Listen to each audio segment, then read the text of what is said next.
वृषभ राशि वालों, स्वागत है आप सभी का शिवप्रिया भिंड यूट्यूब चैनल में।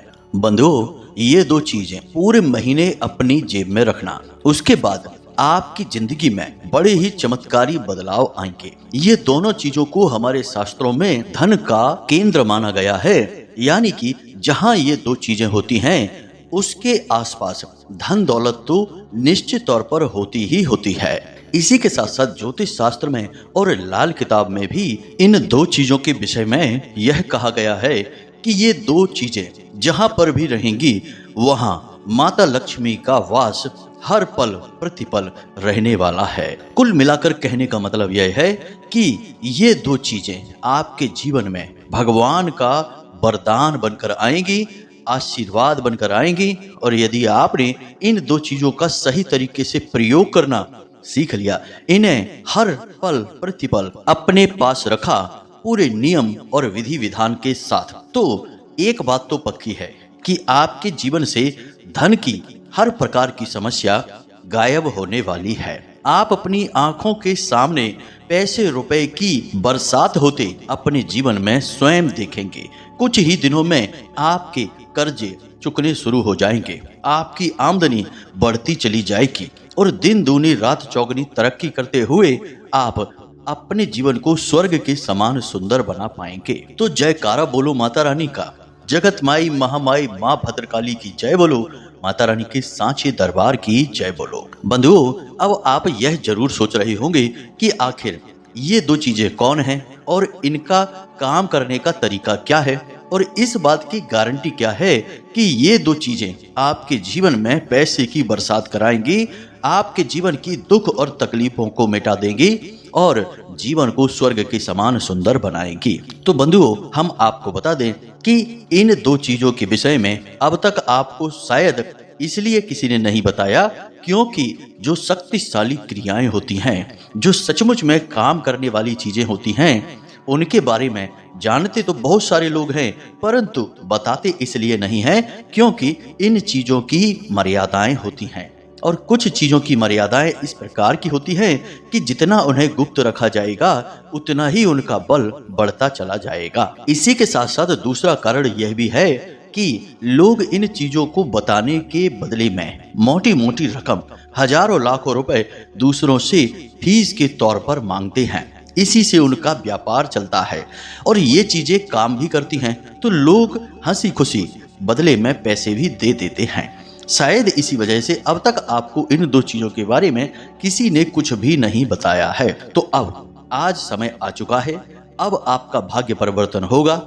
माता रानी ने आपके जीवन में बदलाव लाने के लिए एक सुनहरा अवसर आपको इस कार्यक्रम के माध्यम से दे दिया है। तो अब आपको करना यह है कि आने वाले इस सौभाग्य का, माता रानी की विशेष कृपा और आशीर्वाद का स्वागत करना है और इस कार्यक्रम को अंत तक पूरे मन के साथ और भक्ति भाव के साथ देखना है। क्योंकि बंधुओं, जब दिव्य शक्तियां हमारा साथ देने के बारे में सोचती हैं और हमारे जीवन में बदलाव लाने के लिए हमारे जीवन में कुछ विशेष परिस्थितियों का निर्माण करती हैं, किसी विशेष व्यक्ति को माध्यम बनाकर भेजती हैं, तब यह हमारा धर्म बनता है कि हम इन बातों को समझें, इनकी गहराई, इनके महत्व और इनके प्रति अपने मन में भाव भी रखें। क्योंकि ये दिव्य शक्तियां हैं, इनकी कृपा बड़े भाग्यवान लोगों को प्राप्त हो पाती है और जो अभागे, दुर्भाग्यशाली या यूं कहे कि मूर्ख लोग होते हैं जो इन बातों को नहीं समझते हैं, दिव्य शक्तियों का अपमान कर देते हैं, निरादर कर देते हैं, तो एक बार जो दिव्य शक्तियों ने अपना हाथ छुड़ाया और आगे बढ़ गई तो फिर जीवन भर सिवाय तड़पने के, परेशान होने के, व्याकुल रहने के कुछ भी नहीं मिलता है। इसीलिए बंधु, हम आपसे कह रहे हैं कि आपको इस कार्यक्रम को अंत तक अवश्य देखना है। माता रानी की इस कृपा और आशीर्वाद का सम्मान अवश्य करना है। ऐसी गलती या यूं कहें कि पागलपन या मूर्खता मत करना कि इस कार्यक्रम को बीच में ही छोड़कर चले गए। अब एक और बात यहाँ पर हम बता दें आपको कि हम सारी बातें आपको नियम, विधि विधान और संस्कारों के साथ बताने वाले हैं। तो हो सकता है कि कार्यक्रम थोड़ा सा लंबा हो जाए, परंतु आपको पूरे धैर्य का परिचय देना है और शांति के साथ मन में भाव रखते हुए इस कार्यक्रम को देखना है। बिल्कुल भी चंचलता नहीं, व्याकुलता नहीं और जल्दबाजी नहीं। यदि आप कोई दूसरा कार्य कर रहे हैं तो ऐसे में इस कार्यक्रम को ना देखें। काम को समाप्त करने के बाद ठंडे दिमाग से, फुर्सत से इस कार्यक्रम को देखें, क्योंकि यह कार्यक्रम आपके जीवन को बदलने की दम रखता है। और ऐसे महत्वपूर्ण और ज्ञानवर्धक कार्यक्रम रोज रोज नहीं बनते हैं। दिव्य शक्तियों की कृपा और आशीर्वाद से ही ऐसे कार्यक्रमों का निर्माण होता है। तो ऐसे में तो आप कम से कम समय निकाल ही सकते हैं। अब यदि इतने पर भी आपको हमारी बातें समझ नहीं आ रही हैं, आपको लगता है कि फटाफट से चीजों के बारे में बता देते हैं और जल्दी से उपयोग के तरीके समझा दें, यानी कि अभी भी आपके मन में जल्दबाजी और चंचलता का भाव है, तो हम आपसे कहेंगे कि आपके लिए यह कार्यक्रम नहीं बना है। इसे इसी समय छोड़कर आप जा सकते हैं। कॉमेडी वीडियो देखिए या फिर गली मोहल्ले में नुक्कड़ पर बैठकर गप्पे हाँकिए, आपके लिए वही ठीक रहेगा। अभी आप ज्ञान प्राप्त करने के लिए तैयार नहीं हुए हैं। तो उम्मीद है बंधुओं कि आप हमारी बातें, हमारी भावनाएं सब समझ चुके हैं। कार्यक्रम में अंत तक अवश्य ठहरेंगे। जिन्हें सचमुच में कुछ करना है वे तो निश्चित तौर पर रुकेंगे। तो चलिए बंधुओं, माता रानी को याद करते हैं और इस कार्यक्रम की शुरुआत करते हैं, क्योंकि यही सबसे शुभ और सर्वोत्तम शुरुआत होती है। तो कमेंट बॉक्स में पूरे भक्ति भाव के साथ माता रानी को याद करते हुए लिख डालिए, जय मां भद्रकाली कृपा करो, जय मां लक्ष्मी कृपा करो। माता रानी की आपके ऊपर पूरी कृपा होगी, हमें पूर्ण विश्वास है।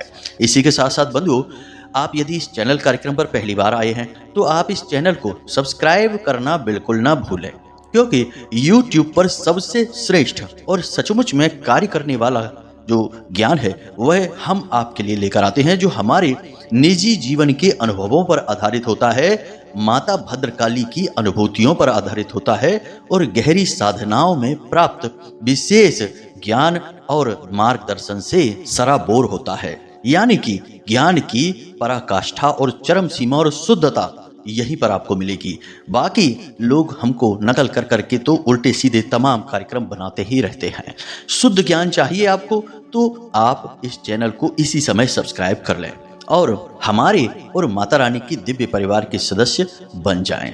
चलिए बंधुओं, जल्दी से चैनल को सब्सक्राइब करते हैं, फिर आगे बढ़ते हैं। तो बंधुओं, अब ध्यान से सुनिए। जीवन में यदि कहीं तकलीफ है, दुख दर्द परेशानियां हैं, तो एक बात तय है कि जरूर कहीं ना कहीं किसी न किसी प्रकार से खामियां भी हैं। कुछ न कुछ ऐसी बातें हैं जो आपके जीवन में इन नकारात्मक चीजों को आकर्षित कर रही हैं। याद रखिए कि जीवन में जो दुख तकलीफ और परेशानियां होती हैं वे बीमारियों की तरह होती हैं। अगर हमारे शरीर में कोई बीमारी है तो निश्चित तौर पर हमारी जीवन शैली, हमारे खान पान और हमारे व्यवहार में कहीं ना कहीं कुछ न कुछ खामी जरूर है। तो हमें उन खामियों को मिटाना होगा, तब बीमारी से मुक्ति प्राप्त होगी। वरना केवल इलाज लेने मात्र से तो कुछ समय की राहत मिलेगी, फिर वैसी ही स्थिति बन जाएगी। कहने का मतलब यह है कि आपको अपने जीवन को पूर्ण रूप से शुद्ध और सकारात्मक करना होगा, फिर आपके ऊपर चीजें और क्रियाएं और भगवत कृपा कार्य करना शुरू करेगी। अब आप यह कैसे करेंगे, जरा ध्यान से सुनिए। आपको अपने जीवन में 3 नियम हैं जो हमेशा अटल विधान के रूप में मानकर चलने चाहिए, जिससे आपके जीवन में शुद्धता का भाव उत्पन्न होने लगता है, नकारात्मकता कमजोर पड़ने लगती है। तो वे 3 कार्य कौन से हैं, जरा ध्यान से सुनिए। सबसे पहला कार्य कि आपको अपना स्वभाव कुछ इस प्रकार का बनाना है कि आपकी बातों में, आपके व्यवहार में, आपके चाल चलन में बड़ा ही विनम्र और प्रेमी स्वभाव उत्पन्न हो जाए। आपके मन में और आपके जीवन में कितनी तकलीफें चल रही हैं, यह आपकी समस्या है, आपको उससे जूझना होगा। दुनिया पर क्रोध करने से, चिड़चिड़ापन दिखाने से, उल्टी सीधी बातें बोल देने से आपका कुछ भला नहीं होगा, बुरा ही होगा। दुनिया आपकी ओर नकारात्मकता ही भेजेगी, यानी कि गलत भाव गलत चीजों को ही आकर्षित करेंगे। यानी स्वभाव पर नियंत्रण, यह आपको बहुत जरूरी है, सीखना ही चाहिए। आपके स्वभाव में 3 बड़ी कमियां हैं। पहली कमी कि आप जिससे जुड़ते हैं बहुत जल्दी भावुक हो जाते हैं और दिल से रिश्ता बना लेते हैं, यह पहली कमी है। किसी से भी इतनी जल्दी दिल का रिश्ता नहीं बनाते हैं, अपने राज, अपनी भविष्य की योजनाएं नहीं बताते हैं। लोगों से बस उतना ही व्यवहार करिए जितना कि समय हमें अनुमति देता है। दूसरी कमी आपके अंदर यह है कि आप अपनी भावनाओं पर नियंत्रण नहीं रख पाते हैं। आपको जब क्रोध आता है तो आप क्रोध में डूब जाते हैं और फिर आपके मन में जो आता है आप दूसरों से कह डालते हैं। बाद में भले ही आपको पछतावा हो, परंतु बात तो बिगड़ ही जाती है। और तीसरा कि आप कान के कुछ कच्चे भी हैं, यानी कि कोई आपको कोई चीज बताता है, किसी बात को बताता है तो आप तुरंत उस पर विश्वास कर बैठते हैं। फिर भले ही बाद में वह बात झूठी साबित हो जाए और आपको भी इस बात से नुकसान हो जाए, यानी आपकी छवि भी खराब हो जाए, लेकिन आप ऐसा करते अवश्य हैं। आप अपने दिल पर हाथ रखकर बताइए कि आपके जीवन में कभी ऐसा हुआ है कि नहीं कि किसी ने आपको बताया कि इस जगह पैसा लगाओ, यहाँ से खूब सारा फायदा निकलेगा, और आपने पैसा लगा दिया। बाद में वहां से फायदा तो दूर, आपकी खुद की जो रकम थी उसके भी लेने के देने पड़ गए। ऐसा हुआ है कि नहीं? निश्चित तौर पर हुआ है। किसी की बातों पर विश्वास करके आपने धोखा खाया है और अपना मान सम्मान भी गंवाया है और अपनी ही नजरों में आप गिरे हैं। तो ये 3 कमियां हैं, इनको आपको दूर करना है। अब बात करते हैं दूसरी, जिसे अपने जीवन में आपको लागू करना है। वह बात क्या है? दूसरी बात यह है कि आपको जिस भी भगवान में आपका भाव है, उनकी भक्ति निरंतर, लगातार, नियमित, अखंड रूप से करनी है। जी हाँ बंधु, हमने आपको एक कार्यक्रम में बताया था कि आप जैसे भी भगवान में भाव रखते हैं, उनके लिए कम से कम महीने या 2 महीने में एक बार कोई छोटा मोटा अनुष्ठान अवश्य किया करिए। जैसे कि भोले बाबा में भक्ति है आपकी, तो आप ऐसा कर सकते हैं कि 11 दिनों तक प्रतिदिन 11 माला ओम नमः शिवाय पंचाक्षरी मंत्र का जाप करेंगे। ऐसा संकल्प लेकर आप मंदिर में भी कर सकते हैं यह जाप, या घर पर भी कर सकते हैं। जब हम अनुष्ठान लेकर पूजा करते हैं, संकल्प लेकर पूजा करते हैं, तो हमारी जो पूजा पाठ है वह दिव्य शक्तियों को हमारी ओर बड़ी तीव्रता के साथ आकर्षित करती है। यह बिल्कुल वैसा ही है जैसे कि अपने माता पिता को रिझाने के लिए अब कोई छोटा बच्चा होता है, वह एक ग्रीटिंग कार्ड बनाकर दे देता है। अब उस ग्रीटिंग कार्ड से माता पिता को कोई लाभ नहीं है, परंतु वह माता पिता के प्रति अपना प्रेम दिखाकर अन्य बालकों की अपेक्षा दिल जीत लेता है और माता पिता उससे लाड़ करने लगते हैं, प्यार करने लगते हैं। बिल्कुल वैसे ही आप जब किसी देवता का अनुष्ठान करते हैं और भक्ति भाव के साथ जाप करने लगते हैं, तो उस देवता का लाड़, प्यार, भावनाएं आपकी ओर आकर्षित होती हैं। निश्चित गारंटीड लाभ प्राप्त होता है, हम लिख कर दे सकते हैं। तो आप जिस भी देवता में भाव रखते हैं, महीने 2 महीने में एक आध बार अनुष्ठान अवश्य किया करिए, यह बहुत आवश्यक है। तीसरा, सकारात्मक रहने की शक्ति को पहचानना होगा। आपने वह कहानी तो सुनी ही होगी राजा और उसके मित्र मंत्री की, जिसमें वह मंत्री जो है वह हर बात में सकारात्मक रहता है। कितना ही बुरा उसके जीवन में क्यों ना हो जाए, वह हमेशा यही कहता है कि जो भी कुछ हो रहा है सब अच्छे के लिए हो रहा है। आपके अपने मन में भी यही भाव हमेशा आपको रखना है। जो भी जीवन में चल रहा है सब अच्छे के लिए है। आपकी मर्जी का हो रहा है तब तो बहुत अच्छी बात है। अगर आपकी मर्जी का नहीं हो रहा है तो वह निश्चित ही भगवान की मर्जी का हो रहा है। और जब आपके जीवन में भगवान फैसले ले रहे हैं और अपनी मर्जी से ही कार्य कर रहे हैं, तो फिर इससे बड़ी बात और क्या हो सकती है कि आप भगवान की मर्जी का जीवन जी रहे हैं। इसलिए आपको सकारात्मक रहना होगा। हर बात में सकारात्मक रहिए। कोई भी कार्य करने चलिए, हमेशा यही सोचिए कि इस कार्य में मुझे सफलता मिलेगी ही मिलेगी। अभी आपका भाव कुछ ऐसा है कि आपसे कोई भी बात बता दे, आपको लगता है कि ये बात काम नहीं करेगी। कोई भी काम आप करने चले तो आपको लगता है कि कहीं असफल हो गए तो क्या होगा। कुछ भी आप करने चलें, हमेशा पहले नकारात्मक भाव मन में आते हैं, जो कि ठीक नहीं है। आपको शुद्ध सकारात्मक रहना होगा और केवल जीवन की उजली और सकारात्मक दिशा में ही देखना है। जी हाँ बंधुओं, वह कहावत भी हमने एक बार आपको बताई थी कि जब तक सांस है तब तक आस है। आस क्या है? सकारात्मकता है, उम्मीद है। तो आपको हमेशा जीवन में सकारात्मक भाव रखने हैं। जो कुछ हो रहा है अच्छे के लिए हो रहा है, भगवान अपनी मर्जी से कर रहे हैं और भगवान आपके साथ कभी गलत कर ही नहीं सकते हैं। हो सकता है कि आज हमें गलत लग रहा है, लेकिन आने वाले समय में यह हमें बहुत अच्छा लगेगा, जब सचमुच में इसके पीछे की अच्छाई हमें समझ में आ जाएगी। इस बात को समझाने के लिए एक बहुत छोटी सी कहानी है, जिसे आप सुनिए, आपको बहुत इससे मनोबल प्राप्त होगा। एक बार की बात है कि यमदूतों से कहा गया कि जाओ, नीचे एक महिला मृत हो चुकी है, उसकी आत्मा को लेकर आओ। तो यमदूत जाते हैं और देखते हैं कि महिला रेलवे स्टेशन पर मृत पड़ी है और उसके पास 3 बच्चियां बैठी हैं। एक बच्ची तो इतनी अबोध है कि वह अपनी मृत माँ के स्तनपान में ही लगी हुई है और 2 बच्चियां भी बहुत छोटी छोटी हैं, उन्हें भी दुनियादारी का कोई ज्ञान नहीं है। यमदूत ने जब उस महिला को और उन बच्चियों को देखा तो उससे रहा नहीं गया, उसे बहुत दया आई और वह यमराज के पास गया और बोला, महाराज प्रभु, हमसे ऐसा काम न कराइए, इस महिला की बच्चियां बहुत छोटी हैं, इन्हें जीवन दान दे दीजिए, नहीं तो बेचारी ये भी मारी जाएंगी। यमराज ने कहा कि मूर्ख, तूने विधि के विधान में टांग अड़ा दी है। तुझे उस महिला को यहाँ लेकर आने के लिए भेजा गया था और तू खाली हाथ चला आया। अब वह महिला तो मर ही चुकी है, उसे तो कोई ना कोई लेकर आएगा ही, लेकिन तेरा दंड यह है कि तू जा मृत्युलोक में और तुझे लंबे समय तक मृत्युलोक में ही रहना होगा और उन बच्चियों की परिस्थिति को देखना होगा कि कैसे प्रकृति अपना कार्य करती है, या यूं कहें कि भगवान अपना कार्य करते हैं।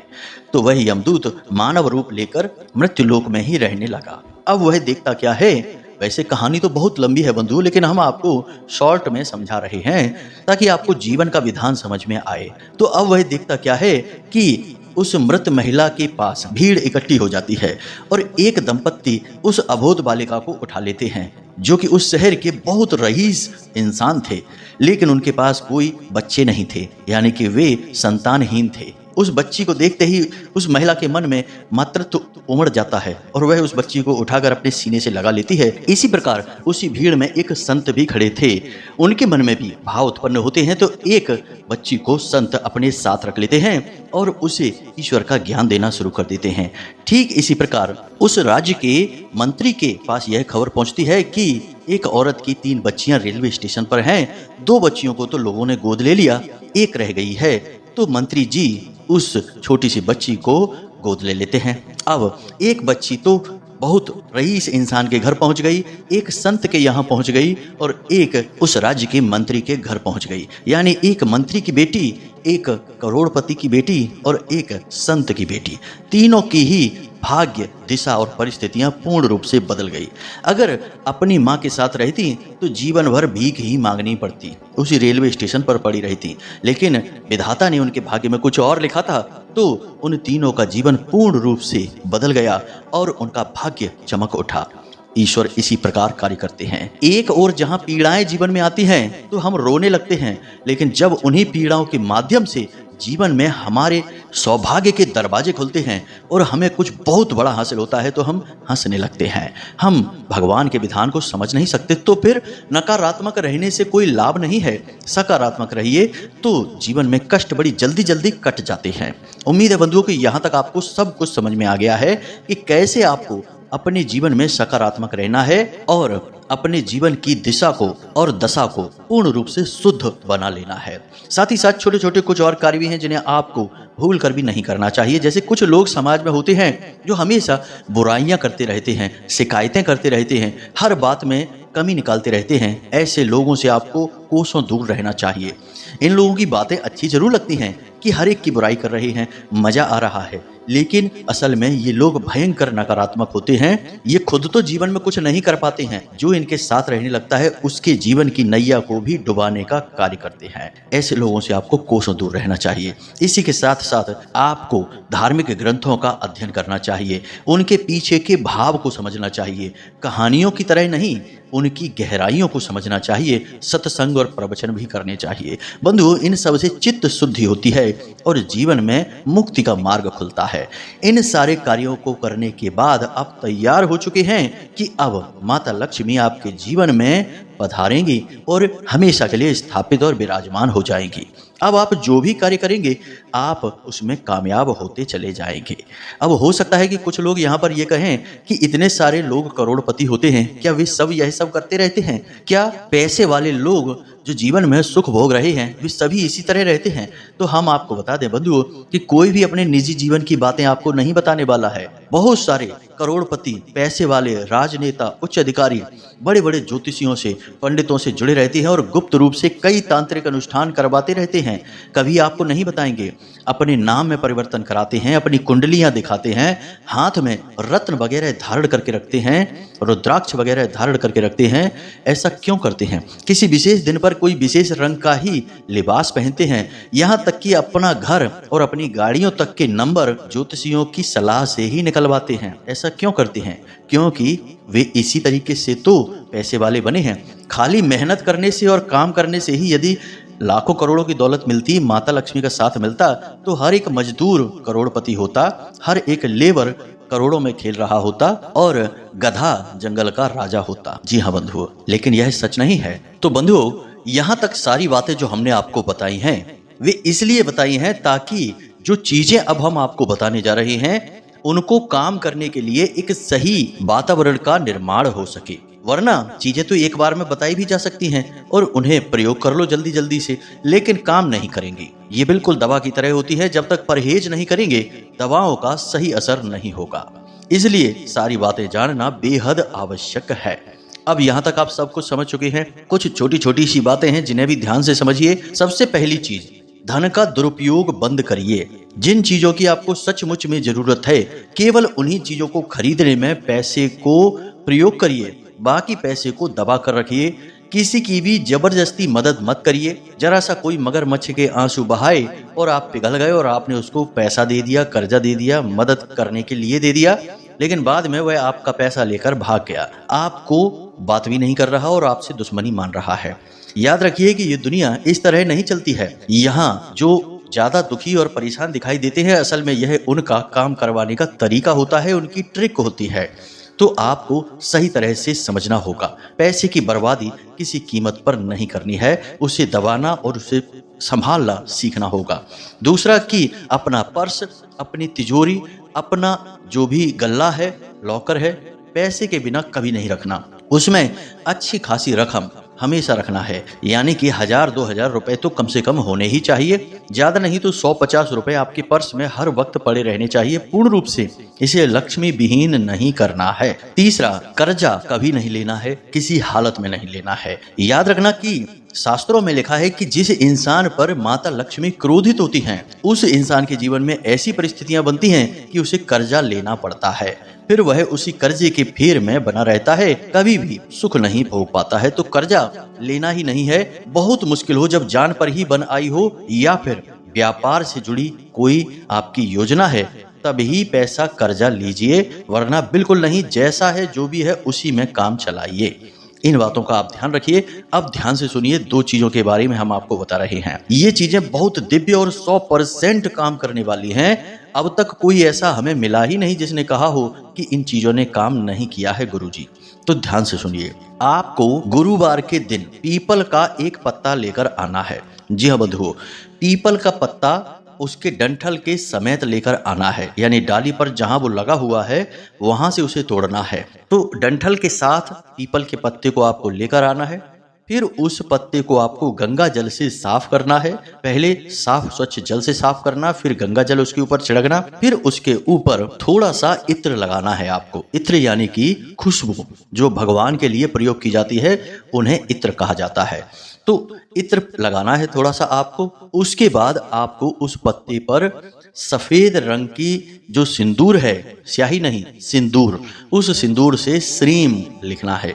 जी हाँ बंधुओं, श्रीम लिखना है। उसके बाद उसे आप रात भर के लिए अपने पूजा घर में रखा छोड़ दीजिए। उसके बाद अगले दिन आपको उस पत्ते को लेना है और आप जहाँ भी काम करते हैं, चाहे आपका ऑफिस है, आपका व्यापार है, दुकान है, बिजनेस है, तो एक ऐसी कुर्सी या गद्दी तो होगी ही जहां आप बैठते होंगे। उस गद्दी में अपने नीचे उसे रखना है आपको, पैरों के पास नहीं। यानी कि कुर्सी है तो जो आप कुर्सी पर बैठते हैं, बैठक है, आपको उस कुर्सी पर रखना है। यानी कि एक गद्दी होगी, उस गद्दी के नीचे रखना है। सीधे पत्ते पर ही नहीं बैठना है, उस पत्ते को आपको गद्दी के नीचे रखना है और उसके ऊपर आपको बैठ जाना है, यानी उसे ढक कर रखना है। अगले गुरुवार तक आपको उस पत्ते को रखना है। अगले गुरुवार आपको फिर से जाना है पीपल के पास और एक पत्ता वैसा ही फिर तोड़कर लाना है और यही क्रिया फिर से दोहरानी है। यानी कि उस पर आप पहले शुद्ध जल से धोएंगे, फिर गंगा जल उसके ऊपर छिड़केंगे, फिर थोड़ा सा इत्र लगाएंगे और फिर श्रीम लिखेंगे और इस पत्ते को आप फिर वहीं रखेंगे और जो पुराना पत्ता है उसे निकाल कर आप किसी गुप्त स्थान पर रख लेंगे। फेंकेंगे नहीं, अपनी तिजोरी में रख लें या पूजा घर में रख लें, कोई उसे छुए ना और देखे ना, इस तरह से रखना है। सूख जाएगा वह पत्ता तो सूख जाने दें, कोई चिंता की बात नहीं। अब 7 दिन बाद यानी फिर अगले गुरुवार को आपको यही क्रिया दोहरानी है। इस क्रिया को आपको 7 गुरुवार दोहरानी है। 7 गुरुवार याद रखना बंधुओं। 7 गुरुवार के अंदर अंदर आपका जीवन पूर्ण रूप से बदल जाएगा। पैसे की बारिश होने लगेगी, हर जगह से पैसा आएगा। जहां आपका पैसा अटका पड़ा है वह खुद आपको पैसे देकर जाएगा। जहां से आपने सोच रखा है वहां से 100 गुना 1000 गुना पैसा आपके ऊपर बरसेगा। यह क्रिया कभी असफल नहीं हुई, लेकिन अभी यह क्रिया पूर्ण नहीं हुई है। तो आपको जब 7 गुरुवार यह क्रिया हो जाए यानी 7 पत्ते आपके इकट्ठे हो जाएं, तो फिर आपको इन पत्तों को लपेट लेना है लाल रंग के धागे से और जगह जगह इस धागे पर इन पत्तों को बांधकर एक माला का स्वरूप दे देना है, यानी आप एक माला बनाएंगे। उसके बाद आपको इस माला को हनुमान जी के मंदिर में जाकर राम दरबार जो होता है वहां प्रभु श्री राम और सीता माता के चरणों में रख कर आनी है इस माला को। उम्मीद है आप समझ चुके होंगे पूरी प्रक्रिया को। इस प्रक्रिया को आपको करना है और चमत्कार अपनी आंखों से होते हुए देखना है, बशर्ते कि नियमावली को आपको मानना ही पड़ेगा। अब दूसरी चीज के विषय में सुनिए। दूसरी चीज है चांदी का कोई सिक्का या फिर चांदी का कोई चौकोर टुकड़ा। इसे आप हमेशा अपने पर्स में रखिए, किसी को भी दिखाना नहीं है, छुपा कर रखना है। याद रखना कि पर्स आपको चमड़े का यानी लेदर का नहीं होना चाहिए। किसी भी धार्मिक क्रिया और अनुष्ठान में चमड़े की कोई भी चीज प्रयोग मत करना, जीवन भर मत करना, मांसाहार न करना, जीवों को पीड़ा और हिंसा भूल कर भी मत करना, वरना कोई क्रिया काम नहीं करेगी, सब छोड़ देना, कोई मतलब नहीं है। तो आप अपने पर्स में चांदी का एक टुकड़ा अवश्य रखिए, हमेशा रखिए, यह आपके लिए बेहद आवश्यक है। बस इन 2 कार्यों को आप करिए और फिर देखिए कि कैसे चमत्कार होने शुरू होते हैं। अब एक जरूरी बात और है जो आपको हम बताना चाहेंगे, यह बहुत काम करती है, हमेशा ही काम करती है।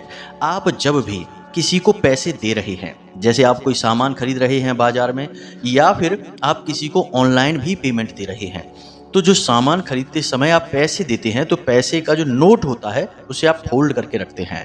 पहली बात तो सिक्के कभी किसी को आप बाजार में सामान खरीदते समय दें ही ना। सिक्के आपको मिल जाएं तो उन्हें ले अवश्य लें, लेकिन उन्हें कभी देना, क्योंकि सिक्कों में माता लक्ष्मी की शुद्ध ऊर्जा का वास माना जाता है, तो उन्हें आप किसी को भी ना दें। नोट जब आप किसी को दें तो नोट को जो फोल्ड करते हैं तो जो खुला हुआ सिरा होता है वह आपकी ओर होना चाहिए और जो मुड़ा हुआ सिरा होता है वह देने वाले की ओर होना चाहिए। और साथ ही साथ मन में यह 1-2 बार जरूर बोलें 708 यानी 708 अनंत होकर वापस आना। यह 1-2 बार बोल दें, यह उस जाते हुए धन से आप कह रहे हैं, यह चीज कार्य करती है, यकीन मानिए। आपको 1-2 बार यह बोल देना है 708 अनंत होकर वापस आना। तो आप जितना पैसा दूसरों को दे रहे हैं, चाहे भले ही आप सामान खरीद रहे हो, वह पैसा 10 गुना 100 गुना 1000 गुना बनकर आपके पास आएगा ही आएगा, हर हालत में आएगा। आप 2000 खर्च करके आएंगे और 2-4 दिन में ही कुछ ऐसा होगा कि 20,000 आपके घर में आ जाएंगे, या आपके 2000 तो कहीं ना कहीं से आ ही जाएंगे। यह इस तरह कार्य करती है। दूसरा कि जो सिक्के आपके पास आते हैं उन सिक्कों को आप पूजा घर में रखिए। कभी छोटी कन्याओं को भोजन करा दीजिए। शुक्रवार के दिन जब एक रकम इकट्ठी हो जाए तो खीर बनवाइए और छोटी छोटी कन्याओं को गली मोहल्ले के बुलाकर खीर खिला दीजिए, और या फिर उन सिक्कों को ले जाकर मंदिर के दान पात्र में डाल दीजिए। मंदिर में कोई पूजा पाठ अनुष्ठान भोज वगैरह होगा, भंडारा होगा, उसमें आपकी रकम प्रयोग हो जाएगी। यह सर्वोत्तम क्रिया है, इसे भी याद रखना है। इस तरह से आप यदि अपने जीवन में बदलाव लाएंगे तो हम आपसे गारंटी के साथ कहते हैं कि अगले 4 से 6 महीने में करोड़पति आप ही होंगे। हम लिख कर दे सकते हैं। इन बातों को आपको जैसा हमने कहा है बिल्कुल वैसे ही अपने जीवन में उतारना होगा। और एक बात कि इन बातों को बिल्कुल भी हल्के में मत लेना। यदि आप यहाँ तक कार्यक्रम में आ चुके हैं तो इसका मतलब है कि आप बहुत गंभीर हैं, जीवन में बदलाव लाने के लिए तैयार हैं, तो बस इन कार्यों को अवश्य करिए। उम्मीद है बंधुओं कि यहाँ तक सारी बातें आपको समझ में आ चुकी हैं। इन बातों को जीवन में उतारिए, और यदि कोई मार्गदर्शन प्राप्त करना हो, कुछ चीजें समझ में ना आई हो, तो आप व्हाट्सएप नंबर पर मैसेज करके पूछ लीजिए। हम आपको सारी बातें विस्तार से समझा देंगे, आपके प्रश्नों के आपको जवाब अवश्य देंगे। माता रानी ने आदेश कर दिया है अब बहुत जल्द हम फोन पर भी आपसे बात कर पाएंगे। व्यवस्थाएं कुछ ऐसी बनने वाली हैं। तो चलिए बंधु, आज के इस कार्यक्रम को समाप्त करते हैं। हमेशा हंसते रहिए, मुस्कुराते रहिए, सकारात्मक रहिए और दिन में एक बार मंदिर अवश्य हो आइए, क्योंकि आपका उद्धार तो वहीं से होना है। मिलते हैं अगले ज्ञानवर्धक कार्यक्रम में। तब तक के लिए धन्यवाद। जय माई की, जय मां भद्रकाली। माता रानी आपका कल्याण करें।